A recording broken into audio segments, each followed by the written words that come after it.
요셉의 형제들이 아버지 야곱의 장례를 치른 후에 한 가지 근심거리가 생겼습니다.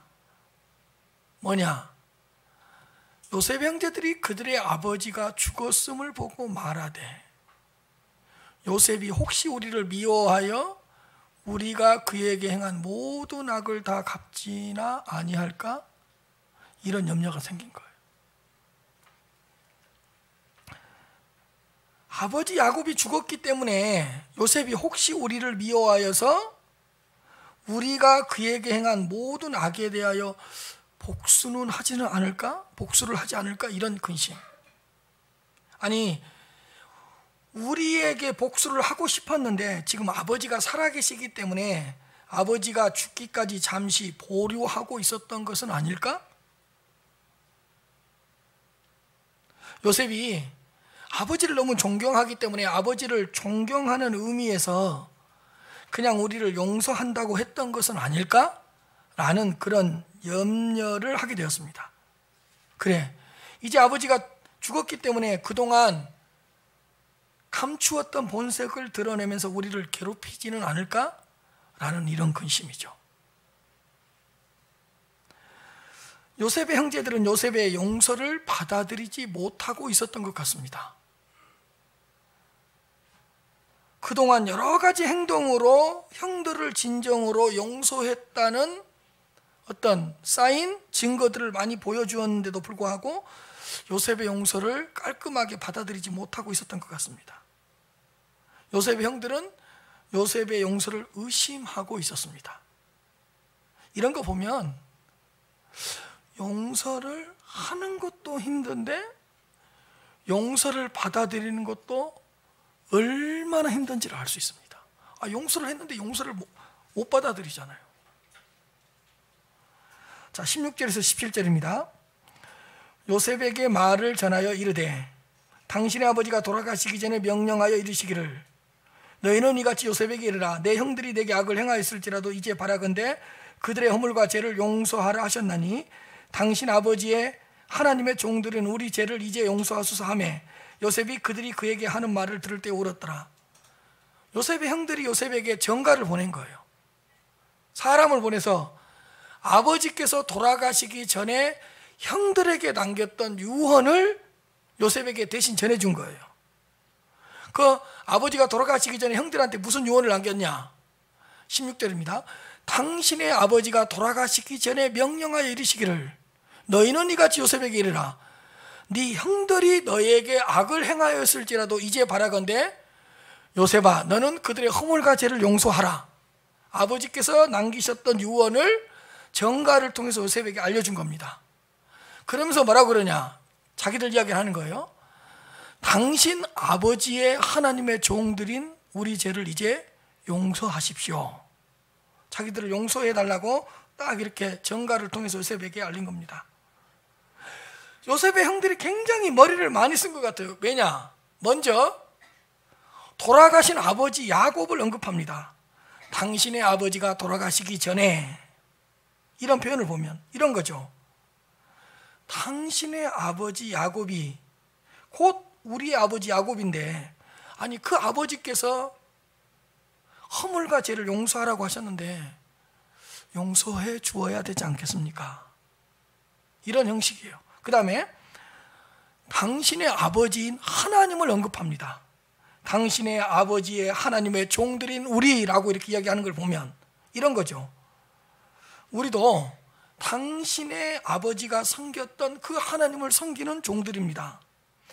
당신의 아버지 하나님도 그 하나님을 섬겼고 당신도 그 하나님을 섬기고 있고 우리도 그 하나님을 섬기고 있는데 우리를 용서해 주어야 되지 않겠습니까?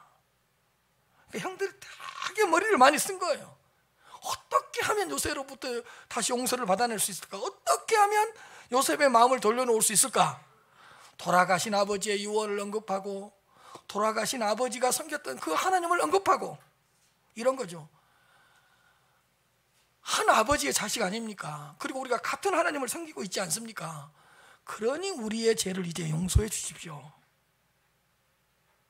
하여간 형들은 어떻게 해서든지 요셉과 어떤 공통점을 찾아내서 요셉의 마음을 얻어내려고 했던 것 같아요. 아니, 아버지도 같은 아버지고 같은 하나님을 섬기고 있는데 그 아버지의 자식들이고 그 하나님의 자녀들인데 당신이 그래도 우리를 용서해 주어야 되지 않겠습니까? 라고 이렇게 전가를 통해서 요셉에게 알려준 거예요. 하반절 보니까 뭐라고 기록되어 있냐면 요셉이 그들이 그에게 하는 말을 듣고 울었더라. 요셉이 펑펑 운 거예요. 그 전가를 통해서 자신을 용서해 달라는 형들의 요청을 듣고 요셉이 막 그 자리에서 펑펑 우는 거예요. 왜 울었을까요? 이런 거죠. 아니, 나는 이미 용서를 했는데 그 용서를 받아들이지 못하고 여전히 불안해하고 여전히 근심하고, 왜 근심하고 있습니까? 그런 형들이 너무 불쌍한 거예요. 아니, 형들은 왜 내 용서를 받아들이지 못했을까? 그렇다면 그동안 오랜 세월 동안 나를 볼 때마다 형들은 얼마나 힘들었을까? 아니, 나는 이미 용서를 했는데 용서를 받아들이지 못하고 있었다면 나를 볼 때마다 형들은 얼마나 내가 두렵고 무서웠을까? 그 자신의 용서를 받아들이지 못하고 막 억눌려서 살아온 그 형들의 삶이 불쌍해서 울어버린 거예요. 편안하게 살아와도 되는데 얼마나 그 요셉이 용서를 했음에도 불구하고 용서를 받지 못했다는 그런 억눌림 때문에 그 억눌려서 살아왔겠어요. 두 번째로, 자신을 신뢰하지 못하고 의심하고 있는 형들이 안타까워서 운 거예요. 형들은 요셉을 오해하고 있었던 것 같습니다. 요셉에 대한 불신이 있었던 것 같습니다. 나는 형들을 용서했는데,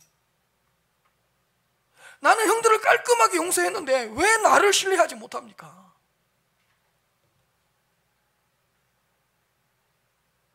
자신을 신뢰하지 못하고 있는 형들이 너무 안타까워서 울어버린 거예요. 수십 년 동안 내가 얼마나 형들을 깔끔하게 용서했는지, 그리고 그 죄에 대해서 언급하지 않으면서 내가 얼마나 깨끗하게 용서했는데 그런 나를 신뢰하지 못한다고? 자신을 신뢰하지 못하고 있고 여전히 오해하고 있고 여전히 의심하고 있는 형들이 너무 불쌍해서 안타까워서 그 자리에서 울어버린 거예요.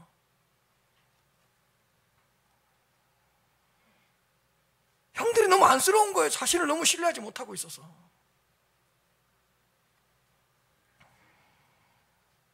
요셉은 공감 능력이 아주 뛰어난 것 같습니다. 그동안 힘들게 살아왔던 그 형들의 삶을 생각하면서 울고, 자신을 의심하면서 자신을 신뢰하지 못하고 살아온 그 형들이 불쌍해서 울고, 공감 능력이 아주 뛰어났던 것 같아요. 그러면 그동안 죄책감에 시달렸다는 거 아니에요. 죄책감으로 인해 고통을 받고 있었던 그 형들에 대한 긍휼한 마음이 아주 컸던 것 같습니다. 그동안 죄책감에 시달리면서 살아온 형들을 생각하면서 막 울어버린 거예요. 이런 걸 공감 능력이라 그러잖아요. 눈물이 있었던 요셉, 울 줄 아는 요셉, 다른 사람의 아픔과 상처에 공감할 줄 아는 요셉, 또 긍휼한 마음을 가진 요셉, 주님의 마음과 성품으로 꽉 채워진 요셉의 마음이 너무 아름다운 것 같습니다. 요즘 여러분 이런 사람 드물잖아요. 내 아픔 때문에, 내 고난 때문에, 내 문제 때문에 우는 사람은 있어도 남의 아픔을 생각하면서 울어주고, 남의 아픔을 생각하면서 가슴앓이하고, 남의 그 상처와 아픔을 생각하면서 이렇게 같이 힘들어하는 사람 드물잖아요. 그런데 요셉은 그 형들을 생각하면서 막 펑펑 우는 거예요. 자, 18절입니다. 그의 형들이 또 친히 와서 요셉의 앞에 엎드려 이르되 우리는 당신의 종들입니다. 먼저는 전가들을 통해서 그 형들의 마음을 알렸고, 아버지께서 유언하신 내용을 알렸고, 그래도 양이 안 찼나 봐요. 그래서 직접 찾아옵니다. 그의 형들이 또 직접 찾아와서, 친히 와서 아무 말 않고 그냥 엎드려서 우리는 당신의 종들입니다, 우리는 당신의 종들입니다, 바짝 엎드린 거예요. 우리는 당신의 종들입니다. 우리를 용서해 주십시오. 그러나 우리를 용서하지 않고 어떤 징계라도 받으라고 한다면 어떤 징계라도 받겠습니다라는 그런 심정으로 바짝 엎드린 거예요. 그러니까 요셉의 형들이 요셉을 얼마나 두려워하고 무서워하고 있었는가를 18절을 통해서 알 수 있잖아요. 오자마자 엎드리는 거예요. 막 오자마자 엎드려서 우리는 당신의 종들입니다. 당신의 종들입니다. 여러분, 이런 형들에 대해서 요셉이 어떻게 반응했겠습니까? 19절입니다. 요셉이 그들에게 이르되 두려워하지 마소서 내가 하나님을 대신하리이까. 형들이여 두려워하지 마십시오. 내가 하나님을 대신하겠습니까? 내가 어떻게 하나님을 대신하겠습니까? 형들이여 두려워하지 마십시오. 내가 하나님을 대신하겠습니까? 이 뜻이 뭘까요? 나는 하나님이 아닙니다. 나도 하나님 밑에 있는 사람이고 나도 하나님의 지배를 받는 사람입니다. 나도 당신들과 동일한 연약하고 나약한 사람 중에 한 사람입니다. 요셉은 이렇게 고백한 거예요. 형들이여, 모든 것은 하나님의 뜻에 있습니다. 모든 것은 하나님의 뜻에 달려 있습니다. 나는 하나님의 뜻에 따를 뿐이고 나는 하나님의 섭리를 따라 움직일 뿐입니다. 내가 하나님을 대신하겠습니까? 얼마나 겸손합니까? 요셉은 자신을 하나님 자리에 세우지 않았습니다. 그러나 사람들은요, 남들보다 조금만 더 가지면 자기가 하나님인 줄 착각합니다. 남들보다 조금만 좋은 학교 나오고요, 조금만 더 배워도요, 딱 하나님 자리에 올라가려고 합니다.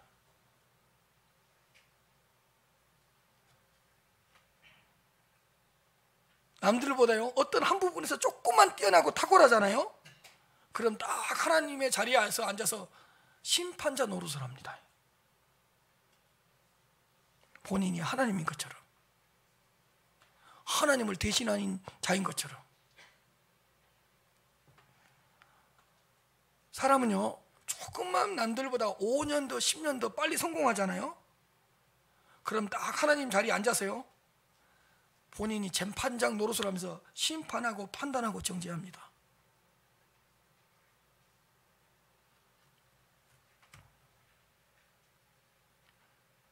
여러분, 애굽의 최고의 권력자가 누구였죠? 요셉이었습니다. 요셉은 정말 다 가진 자였습니다. 그리고 언제든지 요셉의 말 한마디면 애굽의 온 지역이 요셉의 말에 따라서 움직여줄 수 있는 그런 최고의 권한을 가진 자였습니다.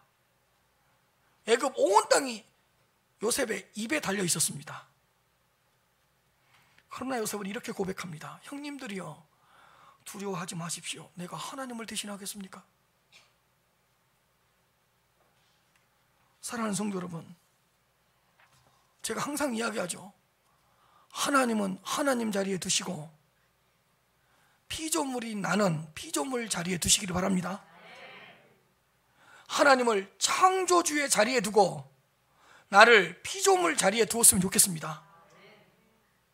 내가 하나님 자리에 앉아서도 안 되지만 하나님을 하나님의 자리에서 끌어내리려고 해서도 안 됩니다. 아무리 높은 자리에 있어도, 아무리 많은 것을 가졌어도, 아무리 많은 면에서 다른 사람보다 탁월하고 뛰어나다고 하더라도 요셉처럼 자기 자리를 딱 지키면서 자신을 자기의 자리에 두고 피조물의 자리에 두고 모든 것을 하나님께 맡기는 거룩한 신앙인들이 되었으면 좋겠습니다. 여러분, 내가 누구인지를 바르게 알잖아요. 내가 누구인지를 바르게 인식하잖아요. 하나님 자리에 안 올라가요. 여러분, 우리는 아무리 가지고요, 아무리 많이 가져도요, 아무리 뛰어나도요, 아무리 달라도요, 하나님이 될 수가 없어요. 그냥 연약한 피조물인 거예요.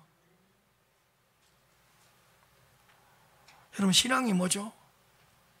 자기 자리를 지키는 거예요. 자기 위치를 지키는 거예요. 하나님을 딱 하나님 자리에 두고 딱 나를 피조물의 자리에, 인간의 자리에 두면서 끊임없이 하나님을 바라보는 것이 신앙인이에요. 요셉이 그러잖아요. 내가 하나님을 대신하겠습니까? 그리고 요셉은 자신이 어떻게 하나님의 뜻에 굴복했는지를 형들에게 설명합니다. 20절입니다. 다 같이 한번 읽겠습니다. 시작.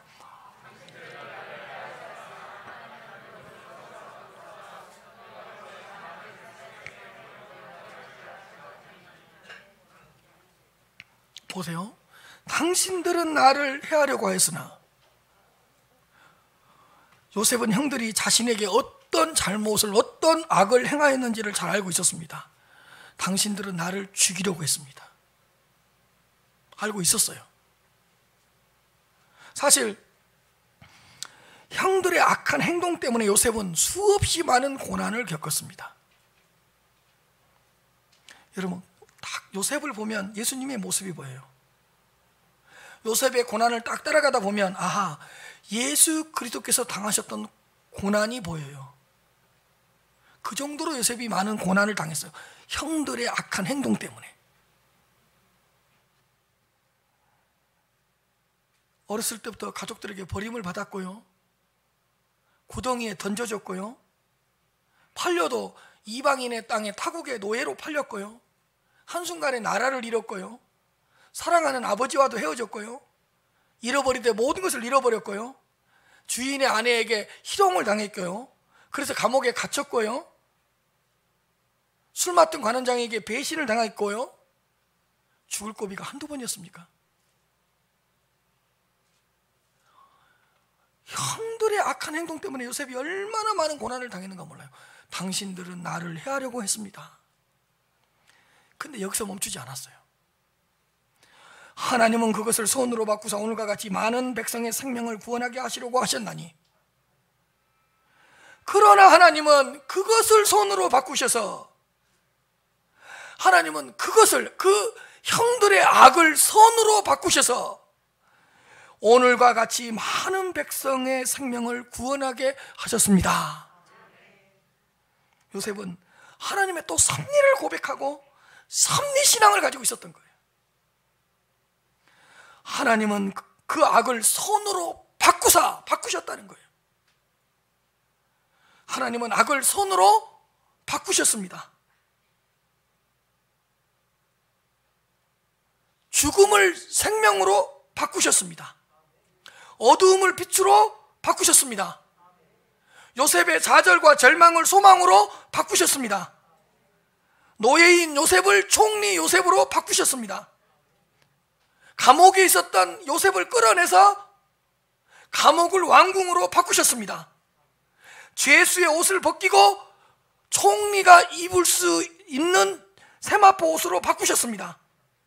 하나님은 최고의 악을 최상의 손으로 바꾸셨습니다. 인간은요, 선을 끊임없이 악으로 만들고요, 하나님은 악을 선으로 만들어버립니다. 형들의 악한 계획이 그들의 뜻대로 이루어지지 못하도록 하나님이 개입하신 거예요. 악을 선으로 바꾸사 백성들의 생명을 구원하게 하셨다. 이게 섭리잖아요. 여러분, 이런 거 있습니다.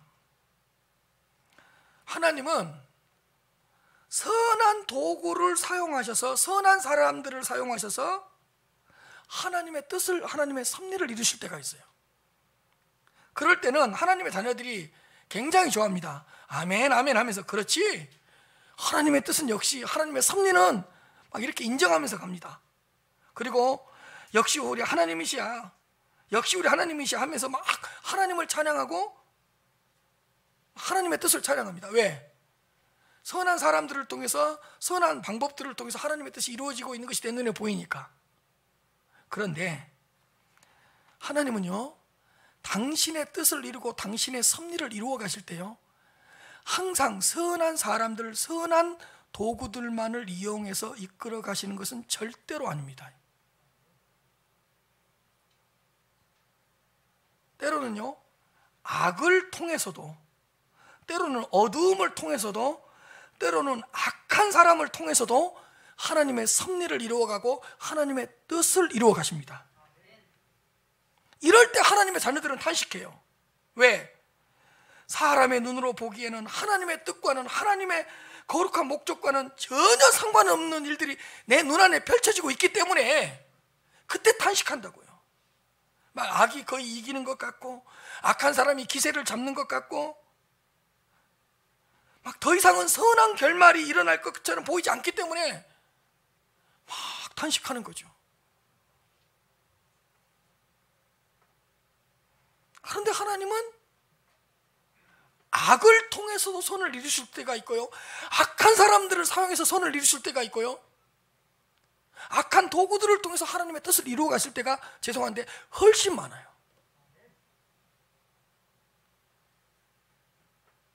하나님은요 모든 것을 막 뒤엎어버려요. 깨뜨리실 때 전부 깨뜨려버리고요, 흩어버릴 때 다 흩어버리고요, 끊을 수 있는 것은 다 끊어버리고요, 도망가대요. 아무도 없는 곳으로 도망가게 만들고요, 빼앗아가대 다 빼앗아서 모든 걸 잃게 만드셔서 하나님의 뜻과 하나님의 섭리를 이루어 가실 때가 있다, 그 말이에요.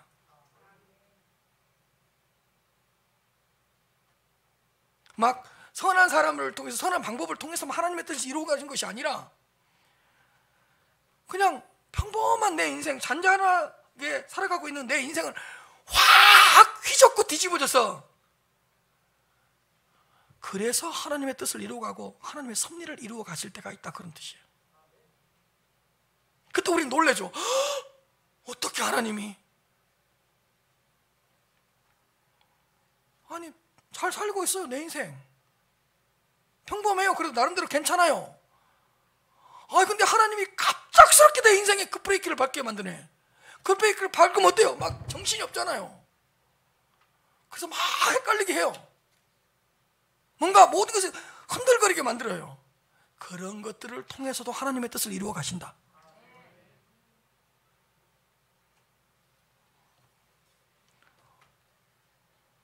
그러므로요, 인간의 눈에 보여지는 것으로 모든 것을 판단하지 마시고 면밀하게 그 가운데서 일하시는 하나님의 섭리, 그 가운데서 일하시는 하나님의 뜻, 하나님의 역사를 생각하시면서 하나님의 목적을 헤아리시길 바랍니다.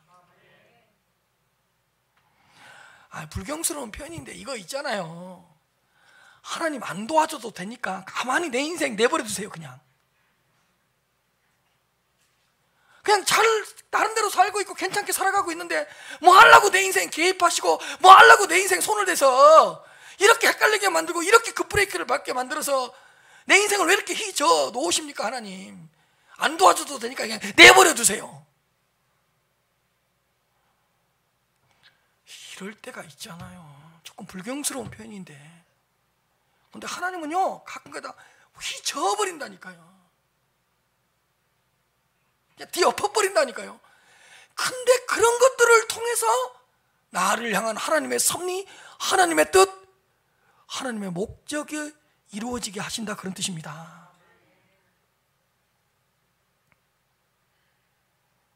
요셉은 본인이 애굽으로 팔려오게 된 하나님의 섭리를 깨달았습니다. 그 하나님의 섭리를 깨닫고 나니까 모든 것이 달라 보이는 거예요. 그리고 그 하나님의 섭리에 복종했고 그 하나님의 뜻에 복종하기 시작한 거예요. 하나님의 섭리, 하나님의 뜻을 발견하고 나니까 모든 것들이 재해석이 되면서, 야, 형들이 나를 판 것도, 형들이 나를 구덩이에 빠뜨린 것도, 주인집 아내가 나를 모함한 것도, 내가 감옥에 들어간 것도, 와, 이 백성들을 살리려는 하나님의 뜻, 하나님의 섭리를 이루시려고 하는 것이었네. 와, 하나님은 그런 것들을 통해서도 당신의 거룩한 뜻을 이루려고 하셨네. 모든 것이 재해석되는 거예요. 달리 보이는 거예요. 그때 형들이 용서가 된 거예요. 하나님의 뜻을 깨닫고 하나님의 섭리를 깨닫고 나니까. 요셉은 하나님의 섭리를 발견했기 때문에 형들을 용서할 수 있었습니다. 하나님의 섭리를 깨달은 후에 모든 것을 재해석했습니다. 다시 해석했습니다. 그리고 하나님의 섭리를 깨닫고 나니까 모든 것이 감사로 다가왔습니다. 아하, 백성들의 생명을 구원하게 하시려고 나를 애굽으로 팔려오게 하셨구나. 그렇다면 형들이 나를 죽이려고 구덩이에 빠뜨리지 않았다면 어떻게 내가 애굽으로 왔을까? 아하, 이 거룩한 하나님의 섭리와 뜻이 이렇게도 이루어질 수 있구나. 요셉이 이렇게 생각한 거예요. 창세기 45장 5절부터 8절입니다. 당신들이 나를 이곳에 팔았다고 해서 근심하지 마소서, 한탄하지 마소서. 하나님이 생명을 구원하시려고 나를 당신들보다 먼저 보내셨나이다. 형들이 팔아서 여기까지 온 게 아니라는 거예요. 하나님이 당신들의 생명을 구원하시려고 나를 당신들보다 먼저 애굽으로 보내셨다는 거예요. 7절입니다. 하나님이 큰 구원으로 당신들의 생명을 보존하고 당신들의 후손을 세상에 두시려고 나를 당신들보다 먼저 보내셨나이다. 형들이 나를 팔아서 여기까지 온 게 아니야.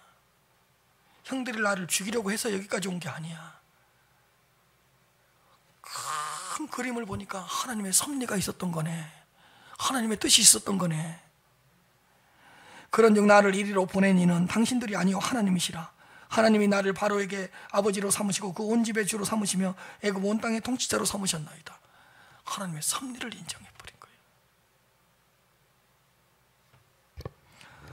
사랑하는 성도 여러분, 우리의 눈에 보이는 것이 전부가 아닙니다. 감추어져 있는 하나님의 섭리를 깨달으시기를 바랍니다.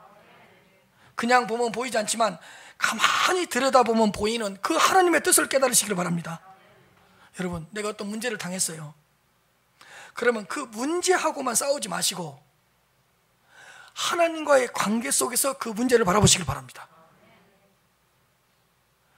여러분, 야곱이 형 에서가 야곱을 죽이러 올 때 야곱이 누구하고 씨름했죠? 형하고 씨름하지 않았어요. 하나님하고 씨름했어요. 형하고 씨름하면 답이 안 나와요. 하나님하고 씨름해서 답을 얻어내잖아요. 여러분, 어떤 문제가 있어요. 내가 있어요. 나와 그 문제 사이에 하나님을 개입시키지 않고는 절대로 하나님의 섭리를 발견할 수 없습니다. 그러므로 나와 내 문제 사이에 무조건 되고 하나님을 개입시켜야 됩니다. 무조건입니다. 무조건. 내 앞에 있는 문제, 내 앞에 있는 고난과 내 사이에 무조건 되고 하나님을 개입시켜야 됩니다. 개입시킨다는 말은 뭐죠? 이 문제를 통해서 이루시고자 하는 하나님의 뜻은 무엇일까?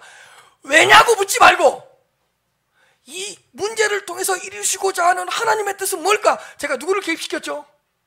하나님을 개입시키고 있잖아요.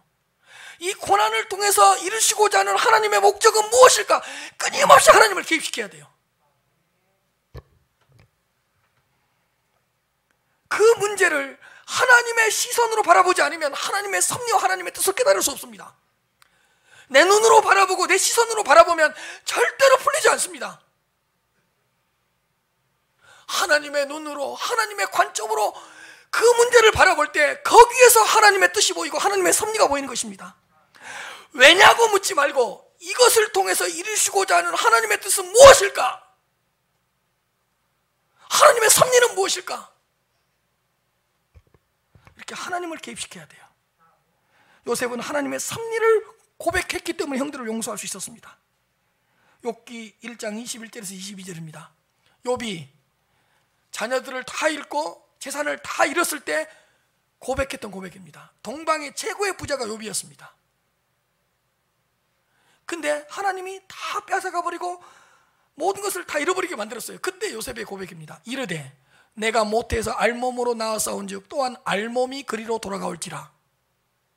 맨몸으로 나왔는데 맨몸으로 들어간다는 거예요.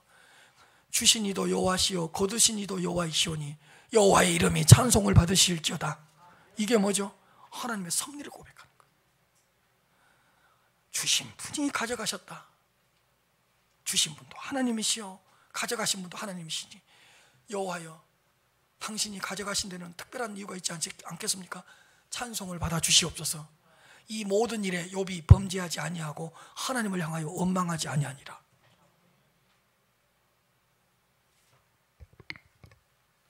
로마서 8장 28절입니다. 우리가 알거니와 하나님을 사랑하는 자 곧 그의 뜻대로 부르심을 입은 자들에게는 모든 것이 합력하여 선을 이루느니라. 모든 것이 합력하여 선을 이루느니라. 이게 뭐죠? 하나님의 섭리고 하나님의 뜻이잖아요. 여러분, 하여간 여러분들의 일어난 모든 일들은 여러분들한테 유익이 될 겁니다. 여러분들을 살렸으면 살렸지 절대로 여러분들을 무너지게 하진 않을 겁니다. 모든 것이 합력하여 선을 이루느니라. 모든 일에는 하나님의 비밀스러운 섭리가 있습니다. 모든 사건에는 하나님의 뜻이 있습니다. 특별히 하나님의 자녀들이 겪는 모든 일에는 하나님의 특별한 섭리가 있고 하나님의 특별한 뜻이 있다는 걸 기억하시면서 살아가시길 바랍니다. 이런 하나님의 뜻, 하나님의 섭리를 조금만 깨달아도 평안이 찾아옵니다. 그러니까 기도할 때도 이렇게 기도하세요. 하나님, 나는 하나님의 뜻이 뭔지를 모르겠습니다. 그러나 하나님의 뜻이 이루어질 줄로 믿습니다. 하나님의 섭리가 이루어질 줄로 믿습니다. 이렇게 고백하면서 기도하시길 바랍니다. 우리가 그럴 때 있잖아요. 목사님, 하나님의 뜻도 모르겠고 하나님의 섭리를 모르는데 어떻게 합니까? 그러면 그냥 기도하면서 하나님의 뜻대로 되실 줄로 믿습니다. 하나님의 섭리가 이루어질 줄로 믿습니다. 섭리가 있는 줄로 믿습니다. 그냥 이렇게 하면서 기도하면서 담대하게 나가는 거예요.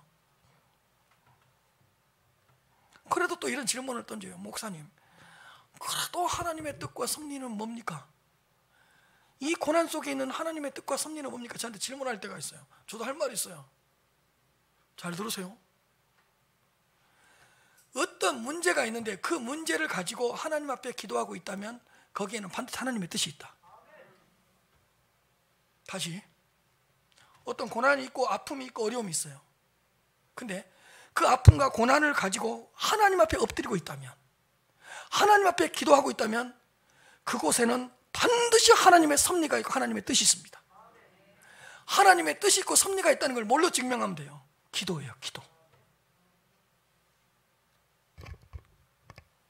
하나님의 섭리가 없다면 기도하지 않아요. 하나님의 뜻이 없다면 절대로 어떤 사람도 기도하지 않아요. 하나님의 섭리를 내가 깨닫지 못하고 있는다 하더라도 내가 기도하고 있다면, 내가 부르짖고 있다면 그곳에는 반드시 하나님의 뜻과 섭리가 있는 줄로 믿으시길 바랍니다. 요셉은 하나님의 섭리를 고백하면서 나는 당신들을 용서했습니다. 깔끔하게 용서했습니다. 그러므로 더 이상 죄책감을 갖지 마십시오. 형님들한테 증명한 거예요. 근데 아무리 눈빛을 봐도 불안해. 이렇게까지 요셉이 설명했는데 형들이 눈을 들었는데 눈빛에 또 의심이 있어. 그러니까 한 번 더 요셉이 이야기를 합니다. 그게 몇 절이냐? 21절이에요. 한번 읽읍시다. 시작.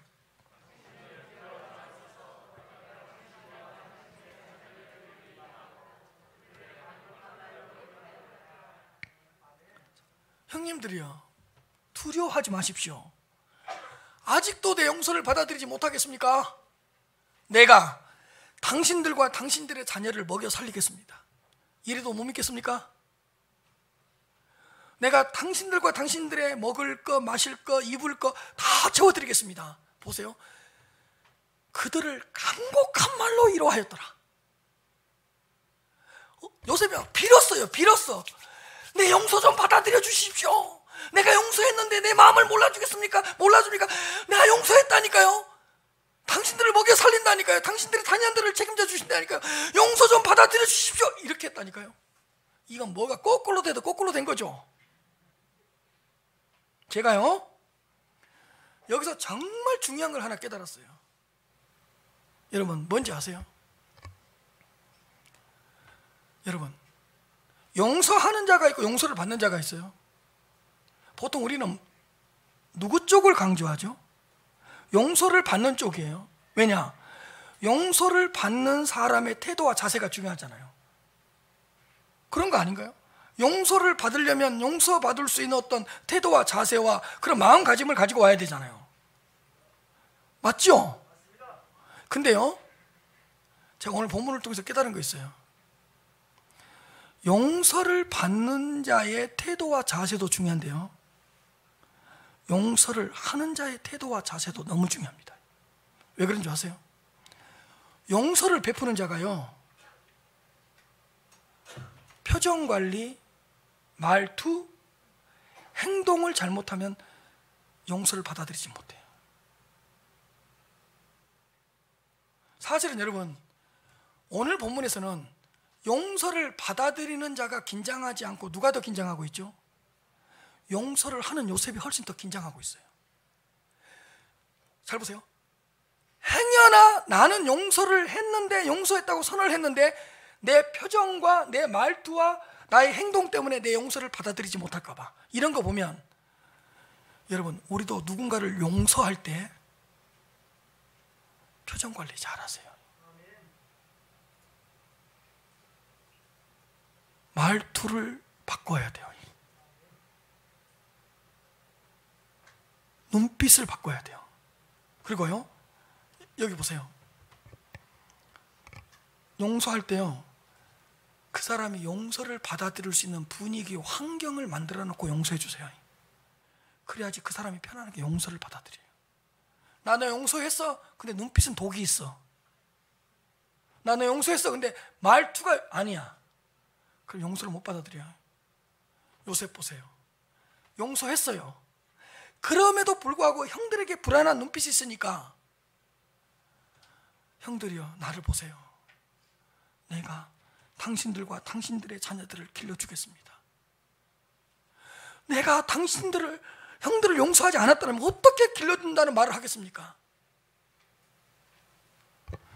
용서를 받는 자의 태도와 자세도 중요하지만 용서를 하는 자의 표정, 어떤 말투, 어떤 분위기, 어떤 태도와 자세도 중요하다는 것을 다시 한번 깨달읍시다. 여러분, 한 가지 물어볼게요. 우리 주님 우리를 용서할 때 어떻게 용서해 줍니까? 공포심을 줍니까? 공포심을 불어 넣어놓고 용서해 줍니까? 아니잖아요.